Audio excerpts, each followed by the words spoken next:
नमस्कार। दोपहर समाचार में आपका स्वागत है।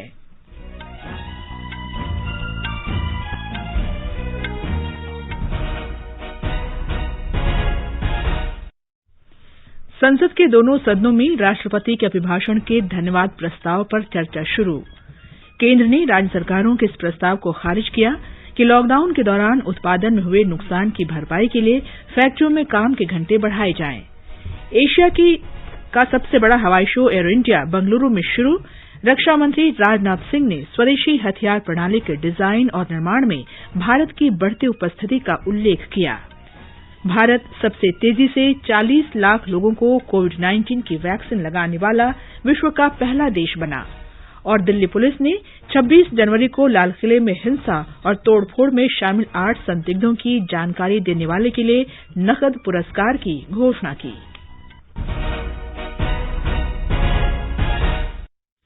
दोपहर समाचार में नईम अख्तर के साथ मैं कनकलता। कोविड महामारी से देश एकजुट होकर लड़ रहा है।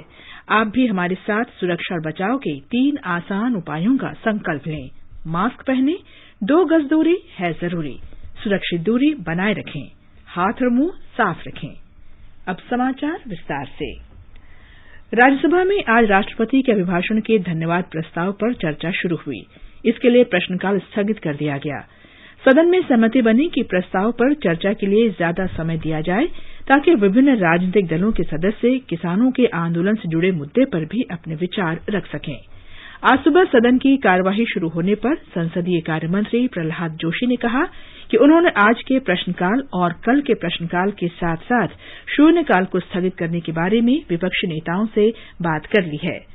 उन्होंने बताया कि सदन में विपक्ष के नेता गुलाम नबी आजाद ने भी इस मामले में अपनी सहमति दे दी है। चर्चा की शुरुआत करते हुए भाजपा सदस्य भुवनेश्वर कलिता ने केंद्र सरकार द्वारा किसानों के कल्याण के लिए उठाए गए विभिन्न कदमों का जिक्र किया।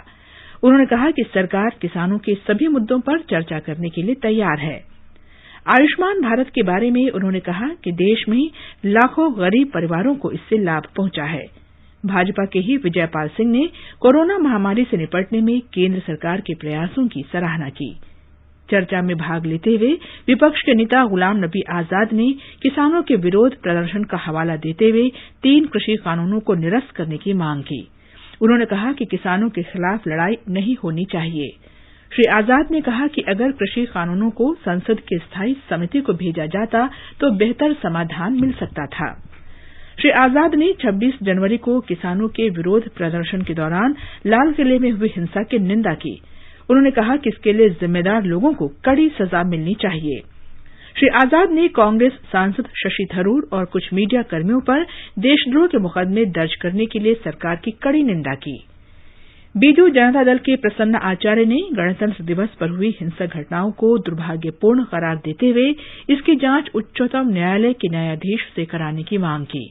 उन्होंने सरकार से कृषि कानूनों में न्यूनतम समर्थन मूल्य को शामिल करने का आश्वासन और स्वामीनाथन कमेटी के सुझावों को पूर्ण रूप से लागू करने की मांग की। डीएमके पार्टी के तिरुचि सिवा ने पिछले सत्र में राज्यसभा में पारित 3 कानूनों पर सवाल उठाया।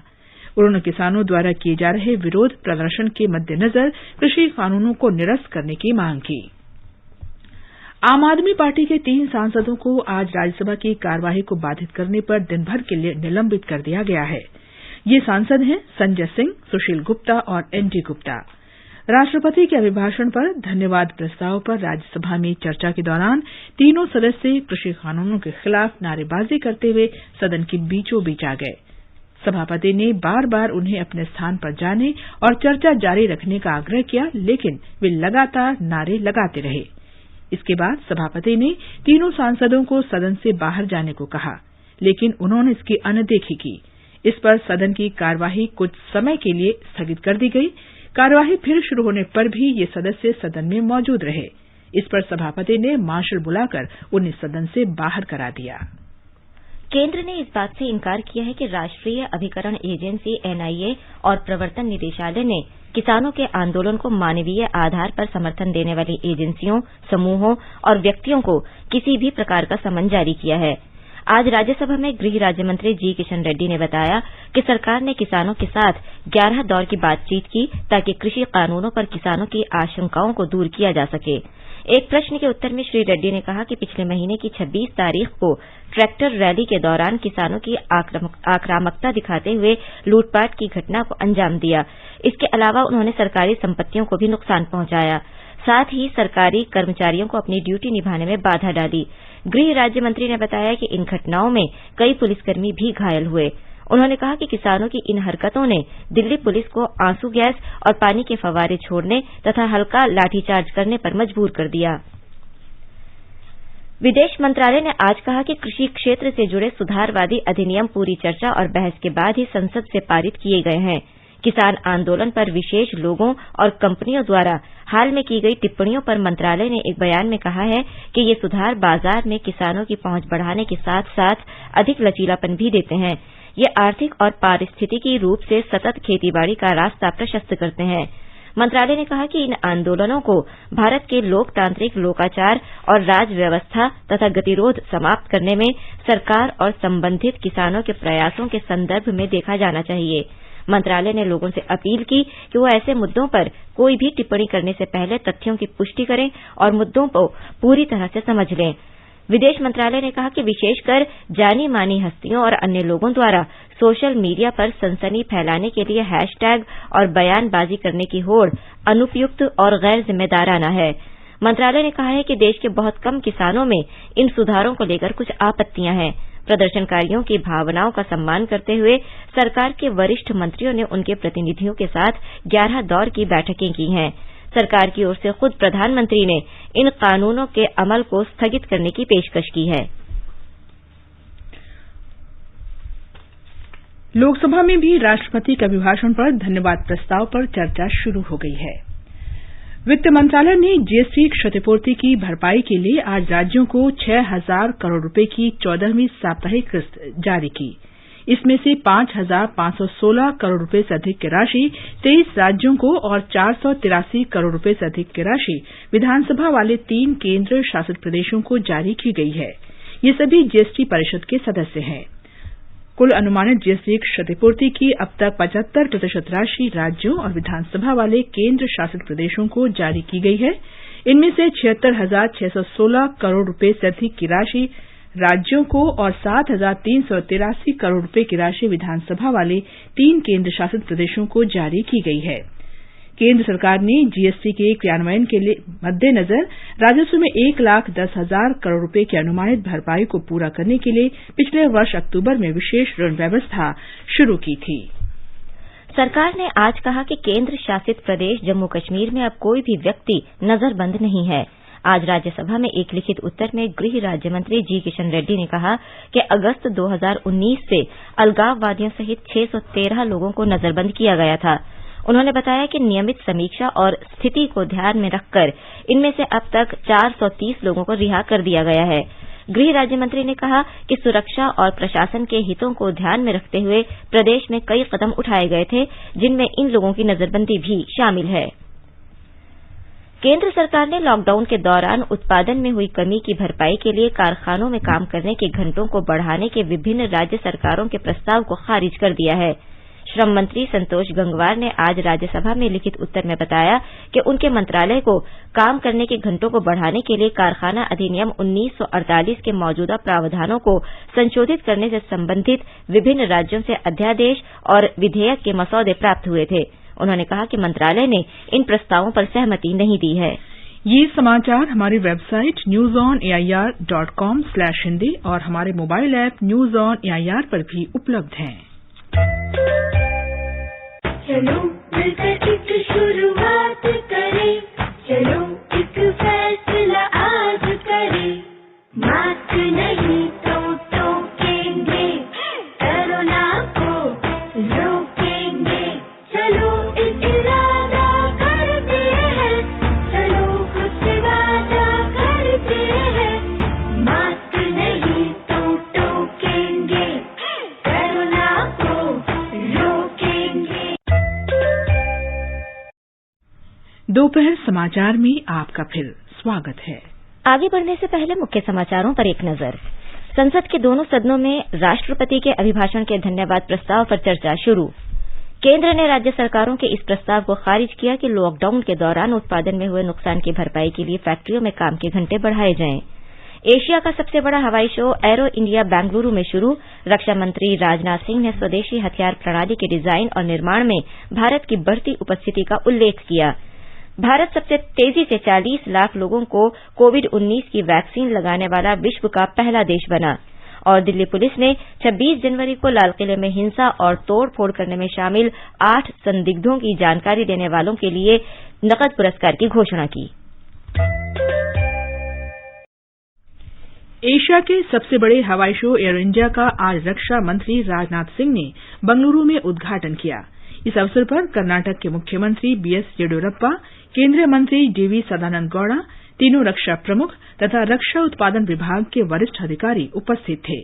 इस अवसर पर रक्षा मंत्री ने स्वदेशी हथियार प्रणालियों और साजो सामान के डिजाइन तथा निर्माण में भारत की बढ़ती उपस्थिति का उल्लेख किया। उन्होंने देश के नागरिक उड्डयन क्षेत्र की बढ़ती मांग को पूरा करने के लिए रखरखाव तथा मरम्मत कार्य से जुड़े वास्तविक साजो सामान निर्माणकर्ताओं और एजेंसियों को आमंत्रित किया। उन्होंने कहा कि कारोबार सुगमता के मामले में भारत 14 स्थान ऊपर उठकर 63वें स्थान पर आ गया है। श्री सिंह ने भारत में विनिर्माण संयंत्र शुरू करने में भारतीय कंपनियों के साथ काम करने के लिए निवेशकों का आह्वान किया। रक्षा मंत्री ने कहा कि 2024 तक एरोस्पेस और रक्षा उत्पादन के क्षेत्र में 1,75,000 करोड़ रुपए का कारोबार का लक्ष्य है। उन्होंने कहा कि भारत के पास स्वदेशी रक्षा साजो सामान को निर्यात करने की क्षमता है। रक्षा मंत्री ने कहा कि ये मेक इन इंडिया से मेक फॉर द वर्ल्ड यानी विश्व के लिए निर्माण करने का सफर है। India today offers a unique opportunity in defense and aerospace manufacturing. This opportunity comes as a sangam of rising demand, greater innovation, conducive policy, and a maturing ecosystem in defense and aerospace manufacturing sector. रक्षा मंत्री ने कहा कि भारत ने क्षेत्रीय अखंडता की सुरक्षा भली भांति कर सकता है और सीमाओं की यथास्थिति में किसी तरह के बदलाव को बर्दाश्त नहीं किया जाएगा। उन्होंने कहा कि राज्य प्रायोजित आतंकवाद में लिप्त लोगों को माकूल जवाब दिया जाएगा। हमारे संवाददाता ने बताया है कि इस समारोह में भारत की उपलब्धियों को दर्शाया जा रहा है।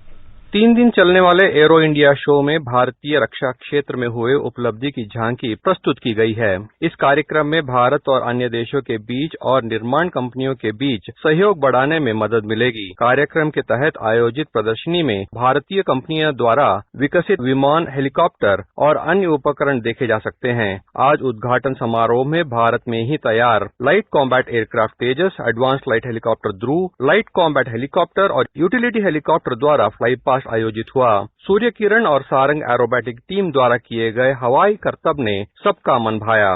विदेशी विमान राफेल और यूएस का B-1B बॉम्बर ने भी आज फ्लाई पास्ट में भाग लिया। सुधींद्र, आकाशवाणी समाचार, बेंगलुरु।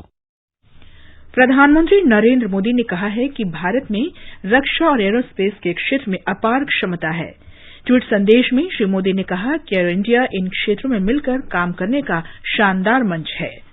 उन्होंने कहा कि सरकार ने इन क्षेत्रों में दूरगामी सुधार किए हैं जो हमारे आत्मनिर्भर अभियान को बल देंगे। भारत कोविड-19 महामारी से संघर्ष में लगातार कीर्तिमान स्थापित कर रहा है। एक नई उपलब्धि में भारत ने विश्व में पहला देश बनने का गौरव प्राप्त किया है, जहां सबसे तेजी से 40 लाख से ज्यादा लोगों को कोविड के टीके लगाए जा चुके हैं। देश ने ये उपलब्धि 18 दिन में हासिल कर ली। कोविड-19 टीका लगाने के मामले में भारत पहली फरवरी को शीर्ष 5 देशों में शामिल था। देश में टीकाकरण कार्यक्रम तेजी से चल रहा है। कोविड-19 से संघर्ष में भारत को प्रतिदिन सभी मोर्चों पर सफलता मिल रही है। पिछले 24 घंटे के दौरान 14 राज्यों और केंद्र शासित प्रदेशों में संक्रमण से मौत का एक भी मामला सामने नहीं आया है। कोविड से स्वस्थ होने की संख्या प्रतिदिन बढ़ रही है और मृत्यु दर में लगातार कमी आ रही है। उपचाराधीन रोगियों की संख्या भी घट रही है। उपचाराधीन रोगियों और स्वस्थ हुए रोगियों के बीच का अंतर लगातार बढ़ रहा है और ये 1,03,02,574 हो गया है। 31 राज्यों और केंद्र शासित प्रदेशों में 5,000 से भी कम सक्रिय मामले हैं।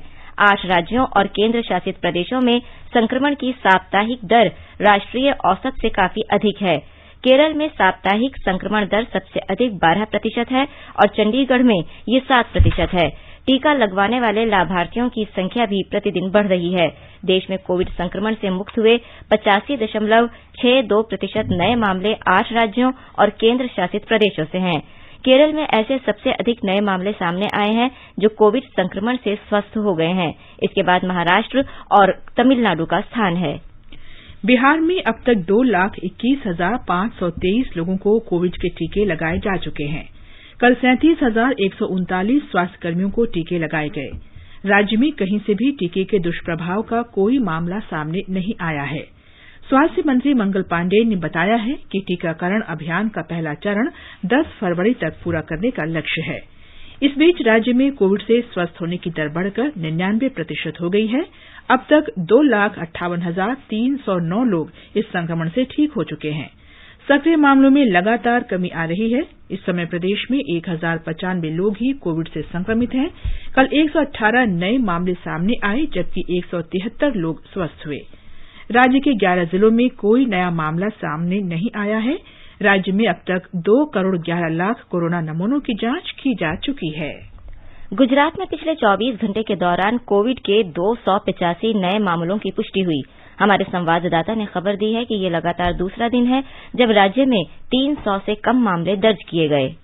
गुजरात में कोविड-19 के नए मामलों में लगातार कमी दर्ज हो रही है। राज्य में लगातार 2 दिनों से संक्रमण के नए मामलों की संख्या 300 से नीचे दर्ज हुई। राज्य में सक्रिय मामलों की संख्या भी काफी कम हो चुकी है। इस वक्त राज्य में सक्रिय मामलों की कुल संख्या 3,203 है, जिसकी वजह से राज्य के अस्पतालों में 90% से अधिक कोविड बेड भी खाली पड़े हैं। इस बीच राज्य में टीकाकरण अभियान जारी है। अहमदाबाद नगर निगम द्वारा आज लगातार तीसरे दिन अग्रिम श्रेणी के कोरोना योद्धाओं को टीके दिए जा रहे हैं। अहमदाबाद नगर निगम ने किसी भी कारण से टीके नहीं ले सके स्वास्थ्य कर्मचारियों के लिए वॉक इन वैक्सीनेशन सुविधा शुरू की है। दूसरी ओर सूरत नगर निगम द्वारा आज से अग्रिम श्रेणी के कोरोना योद्धाओं को टीके देने का कार्य शुरू किया गया है। योगेश पंड्या, आकाशवाणी समाचार, अहमदाबाद। झारखंड में कोविड टीकाकरण का दूसरा चरण आज से शुरू हो रहा है। कोविन ऐप के माध्यम से पंजीकृत पुलिसकर्मियों, अर्धसैनिक बल के कर्मियों और नगर निगम के सफाई कर्मचारियों सहित अग्रिम पंक्ति के 1.5 लाख लोगों को टीका लगाया गया। हमारे संवाददाता ने बताया है कि वर्तमान में राज्य में 55,446 लोगों को कोविशील्ड वैक्सीन दी गई है। मध्य प्रदेश में कोविड-19 संक्रमण से अब तक 2,49,000 मरीज ठीक हो चुके हैं। हमारे संवाददाता ने बताया है कि कल 296 मरीज इस संक्रमण से ठीक हुए। प्रदेश में कल कोविड के 168 नए पॉजिटिव मामले सामने आए हैं। कोविड पॉजिटिविटी दर 1.1% रही। प्रदेश के 16 जिलों में एक भी कोविड पॉजिटिव मामला कल दर्ज नहीं किया गया है। प्रदेश में कल कोविड से 3 रोगियों की मृत्यु हुई है। कोविड से मरने वालों की कुल संख्या 3,815 है। इस बीच राज्य टीकाकरण अधिकारी डॉक्टर संतोष शुक्ला ने जानकारी दी है कि आज और कल अतिरिक्त सत्र टीकाकरण के पहले चरण में भाग न ले पाने वाले स्वास्थ्य कर्मियों के लिए आयोजित किए जा रहे हैं। पूजा पीवर्धन, आकाशवाणी समाचार, भोपाल। तमिलनाडु में जिला प्रशासनिक अधिकारियों को आज दूसरे चरण में कोविड का टीका लगाया गया। राज्य में प्रतिदिन संक्रमित मरीजों की संख्या 500 से भी कम रह गई है। अंडमान निकोबार द्वीप समूह में कोविड मरीजों की संख्या 0 होने के साथ ही ये देश का पहला कोरोना मुक्त केंद्र शासित प्रदेश बन गया है। स्वास्थ्य मंत्रालय की वेबसाइट में बताया गया है कि द्वीप समूह में 4 रोगी ठीक हो गए हैं। केंद्र शासित प्रदेश में संक्रमण के कुल 4,932 मामले आए थे, जिनमें से 62 लोगों की मौत हो गई थी। एक रिपोर्ट। 26 दिसंबर से मुख्य भूमि से आने वाले सभी यात्रियों को नेगेटिव आरटीपीसीआर रिपोर्ट साथ लाना अनिवार्य बना दिया गया। इस रिपोर्ट के लिए टेस्ट यात्रा शुरू करने के 48 घंटे के भीतर किया जाना चाहिए। इससे यह सुनिश्चित करने में मदद मिली कि मुख्य भूमि से कोविड का कोई भी सक्रिय मामला यहां न पहुंच पाए। हालात सामान्य होते देख द्वीप समूह में हवाई सेवाओं और जलयान सेवाओं में भी वृद्धि की गई है। पूरे देश के साथ अंडमान निकोबार में भी कोविड-19 टीकाकरण अभियान सुचारू रूप से चलाया जा रहा है। अब तक कुल 2,844 स्वास्थ्य कार्यकर्ताओं को कोविड का टीका दिया जा चुका है। आकाशवाणी समाचार के लिए पोर्ट ब्लेयर से मैं गौरव पटवाल। दिल्ली पुलिस ने 26 जनवरी को किसानों की ट्रैक्टर रैली के दौरान लाल किले में हिंसा और तोड़फोड़ करने में कथित रूप से शामिल 8 संदिग्धों की जानकारी देने वालों को नकद पुरस्कार देने की घोषणा की है। दीप सिद्धू, जुगराज सिंह, गुरजोत सिंह और गुरजंत सिंह पर 1-1 लाख रुपए और जसबीर सिंह, बूटा सिंह, सुखदेव सिंह तथा इकबाल सिंह पर 50-50 हजार रुपए के नकद इनाम की घोषणा की गई है। रैली के दौरान दिल्ली के लाल किला और अन्य इलाकों में हिंसा के कुल 44 मामले दर्ज किए गए हैं। पुलिस ने बताया है कि हिंसक घटनाओं में 123 लोगों की गिरफ्तारी की गई है। इस घटना में 500 से ज्यादा सुरक्षाकर्मी घायल हुए थे। दिल्ली पुलिस ने घटना की जांच के लिए विशेष जांच दल का गठन किया है। ये समाचार आकाशवाणी से प्रसारित किए जा रहे हैं। ताजा समाचार जानने के लिए आप हमारे Twitter handle @AIR News Hindi को फॉलो कर सकते हैं। ये आकाशवाणी है। केंद्र सरकार ने कहा है कि देश में कोविड महामारी के कारण लागू लॉकडाउन के दौरान 1 करोड़ 14 लाख प्रवासी कामगार अपने गृह राज्य लौटे। राज्यसभा में लिखित उत्तर में श्रम मंत्री संतोष गंगवार ने बताया कि सरकार ने प्रवासी कामगारों की शिकायतों के समाधान के लिए देश भर में 20 नियंत्रण कक्ष स्थापित किए थे। उन्होंने कहा कि श्रम मंत्रालय के हस्तक्षेप के बाद लगभग 295 करोड़ रुपए के बराबर लगभग 2 लाख कामगारों को वेतन दिया गया। श्री गंगवार ने यह भी बताया कि विभिन्न राहत उपायों के साथ प्रवासी कामगारों, संगठित क्षेत्र के श्रमिकों के लिए रोजगार के अवसर पैदा करने तथा MSME क्षेत्र को मजबूती देने और ग्रामीण अर्थव्यवस्था को बढ़ावा देने के लिए आत्मनिर्भर भारत योजना के अंतर्गत 27 लाख करोड़ रुपए का पैकेज जारी किया गया। कृषि मंत्री नरेंद्र सिंह तोमर, पेट्रोलियम मंत्री धर्मेंद्र प्रधान, पशुपालन मंत्री गिरिराज सिंह, जल शक्ति मंत्री गजेंद्र सिंह शेखावत और जल राज्य मंत्री रतन लाल कटारिया ने देशभर में गोवर्धन गतिविधियों की प्रगति की निगरानी के लिए आज संयुक्त रूप से एकीकृत वेब पोर्टल शुरू किया। ये जैविक ठोस अपशिष्ट प्रबंधन के लिए स्वच्छ भारत अभियान के दूसरे चरण का एक महत्वपूर्ण घटक है। म्यांमार में सत्ता हथियाने के बाद सेना ने 11 सदस्यीय नए मंत्रिमंडल की घोषणा कर दी है। सेना प्रमुख जनरल मिन ऑंग हिलांग के नेतृत्व में गठित मंत्रिमंडल में 8 सदस्य सेना के हैं। इससे पहले मंत्रिमंडल को संबोधित करते हुए कल जनरल हिलांग ने कहा कि देश में चुनाव को प्राथमिकता दिए जाने के साथ ही कोविड-19 के नियंत्रण पर भी ध्यान केंद्रित किया जाएगा। उन्होंने एक बार फिर दोहराया कि चुनाव में हुई धांधली का पता लगाया जाएगा। एक और बयान में सरकार ने घोषणा की है कि चुनाव आयोग का पुनर्गठन किया जाएगा और उसके कामकाज को परिभाषित किया जाएगा। म्यांमार के मुद्दे पर संयुक्त राष्ट्र के महासचिव की विशेष दूत क्रिस्टीन स्क्रैनर बर्गेन ने वहां फौजी तख्तापलट की निंदा की है। संयुक्त राष्ट्र सुरक्षा परिषद ने कल म्यांमार के मामले पर विचार विमर्श किया। परिषद के सदस्यों से अपील की कि वो सामूहिक रूप से म्यांमार में चुनी हुई सरकार के समर्थन में स्पष्ट संदेश दें। इस बीच अमेरिका के विदेश मंत्रालय ने कहा है कि वहां का प्रशासन भारत और जापान जैसे इस क्षेत्र के समान विचार वाले सहयोगी देशों के साथ लगातार संपर्क में है। अमेरिका ने म्यांमार में तख्तापलट के बाद उस पर प्रतिबंध लगाने और अपनी ओर से दी जा रही मदद पर पुनर्विचार करने की चेतावनी दी है। विदेश मंत्री एस जयशंकर ने आज राज्यसभा में बताया कि सरकार ने हिंद महासागर में श्रीलंका की नौसेना द्वारा 200 भारतीय मछुआरों की हत्या के मामले को गंभीरता से लिया है। उन्होंने कहा कि इस तरह की घटना स्वीकार्य नहीं है। ऑल इंडिया अन्ना डीएमके पार्टी के एम तम्बेदुरई ने आज राज्यसभा में इस मुद्दे को उठाया और सरकार से इस पर उचित कार्रवाई करने की मांग की। उत्तर प्रदेश में ऐतिहासिक चौरी चौरा घटना के 100 वर्ष पूरे होने के सिलसिले में कार्यक्रमों के आयोजन की तैयारियां जोरों पर हैं। प्रधानमंत्री नरेंद्र मोदी कल वीडियो कॉन्फ्रेंस के माध्यम से साल भर चलने वाले इन कार्यक्रमों का उद्घाटन करेंगे। श्री मोदी चौरी चौरा घटना को समर्पित डाक टिकट भी जारी करेंगे। हमारे संवाददाता ने बताया है कि मुख्यमंत्री योगी आदित्यनाथ भी इस अवसर पर मौजूद रहेंगे। चौरी चौरा शताब्दी समारोह के आयोजन कल से शुरू हो जाएंगे।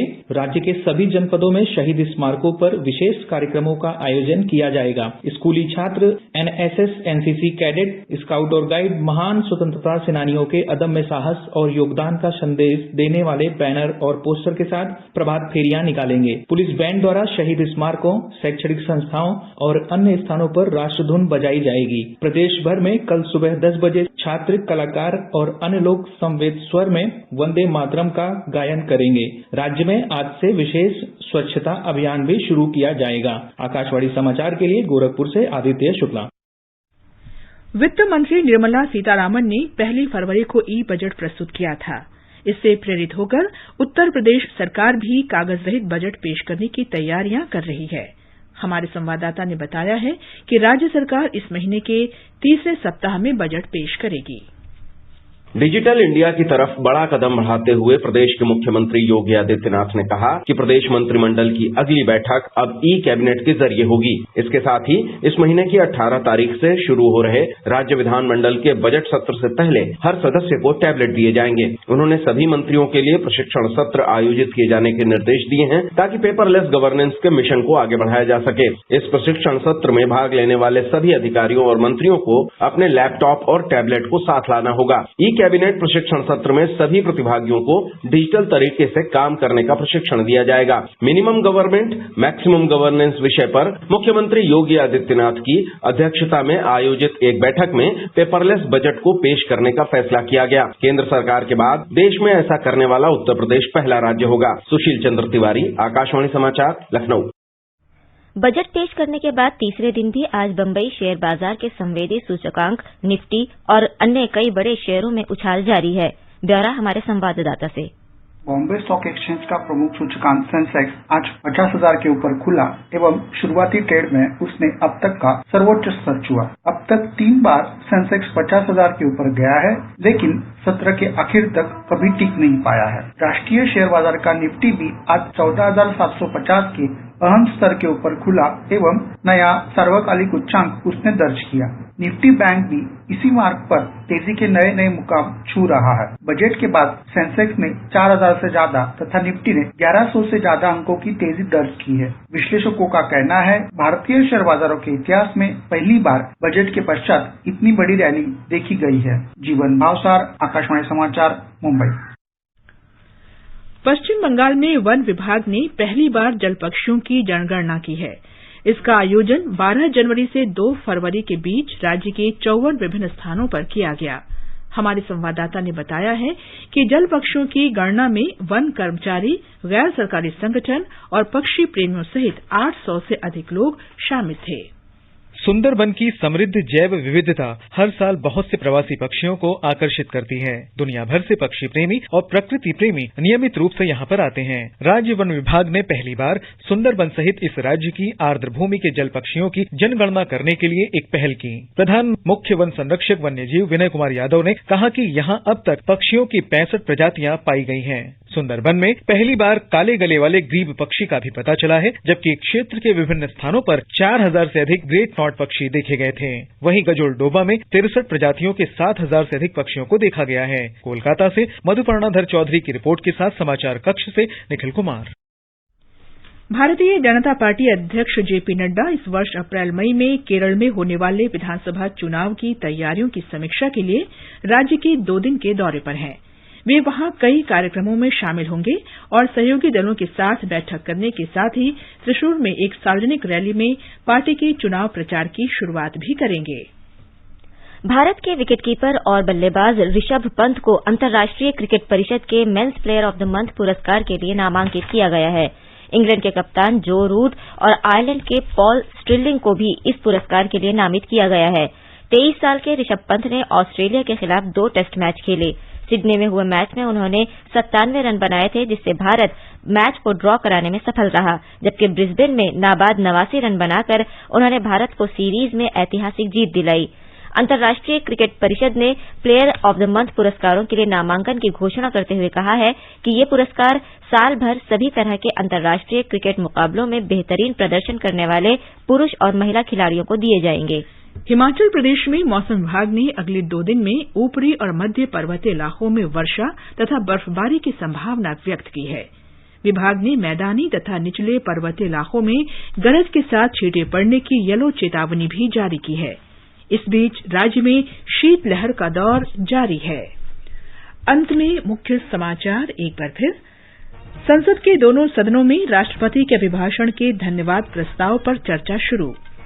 केंद्र ने राज्य सरकारों के इस प्रस्ताव को खारिज किया कि लॉकडाउन के दौरान उत्पादन में हुए नुकसान की भरपाई के लिए फैक्ट्रियों में काम के घंटे बढ़ाए जाएं। एशिया का सबसे बड़ा हवाई शो एयर इंडिया बंगलुरु में शुरू। रक्षा मंत्री राजनाथ सिंह ने स्वदेशी हथियार प्रणाली के डिजाइन और निर्माण में भारत की बढ़ती उपस्थिति का उल्लेख किया। भारत सबसे तेजी से 40 लाख से ज्यादा लोगों को कोविड-19 की वैक्सीन लगाने वाला विश्व का पहला देश बना। और दिल्ली पुलिस ने 26 जनवरी को लाल किले में हिंसा और तोड़फोड़ में शामिल 8 संदिग्धों की जानकारी देने वालों के लिए नकद पुरस्कार की घोषणा की। इसके साथ ही दोपहर समाचार का ये अंक समाप्त हुआ। नमस्कार।